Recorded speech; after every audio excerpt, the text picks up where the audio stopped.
Depuis des siècles, des vignes s'étendent à perte de vue sur ce territoire.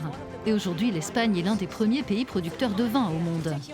Je vous emmène dans un voyage au cœur des traditions et de l'histoire viticoles espagnoles. Dans cet épisode de Here We Go, nous allons nous rendre dans les principales régions vinicoles d'Espagne, La Rioja, Penedès en Catalogne et Jerez en Andalousie. Première étape à La Rioja, dans l'un des plus anciens vignobles de la région. Il est presque temps de vendanger. Nous allons contrôler la maturité des raisins avec le maître de chai.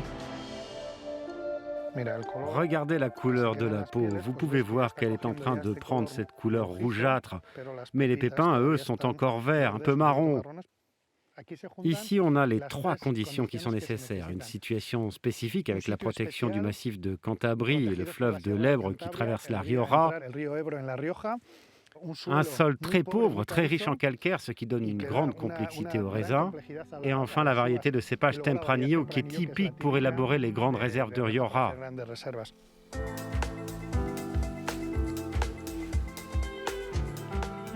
C'est très sucré.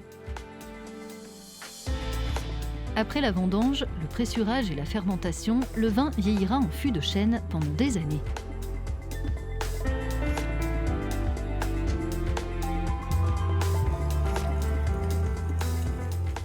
Les vins de la Rioja sont uniques du fait de leur élégance, leur complexité et leur fraîcheur, et parce que ce sont de grands vins de garde.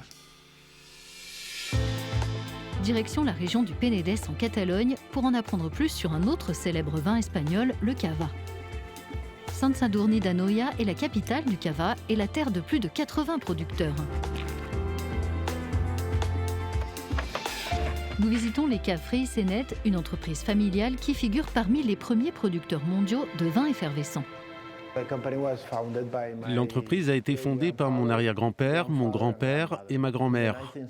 Au XIXe siècle, on produisait du vin de liqueur dans notre région, puis il y a eu l'épidémie de phylloxéra qui a anéanti tous les vignobles à travers l'Europe.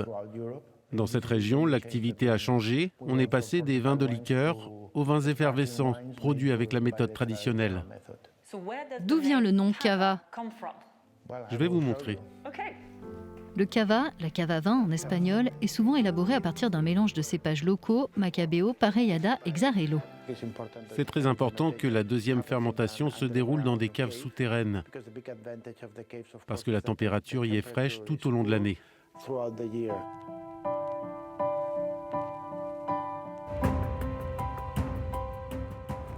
Je me trouve à présent dans le sud du pays pour découvrir un autre type de vin totalement différent des deux autres, mais tout aussi connu.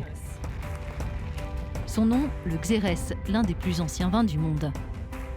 Nous sommes à Jerez de la Frontera, au sein de ce qu'on appelle le triangle du Xérès.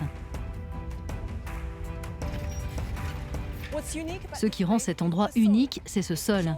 Il est calcaire, très aride, mais en profondeur, il est capable de retenir beaucoup d'eau. C'est ce qui permet à la vigne de pousser. Antonio Flores est maître assembleur au sein de la maison González Villas, propriétaire de la marque emblématique Tío Pepe.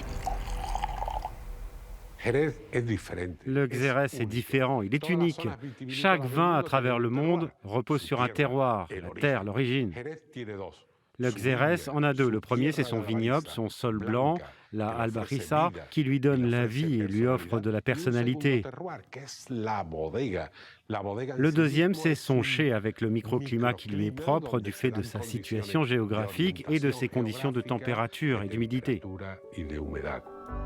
Le Xérès est un vin fortifié, ce qui veut dire que de l'eau de vie y a été ajoutée. Plusieurs catégories existent, du plus clair au plus foncé, du plus sec au plus doux. Notre périple dans les vignobles emblématiques d'Espagne aura été riche en couleurs et en saveurs. Rendez-vous très bientôt pour un nouvel épisode de Here We Go.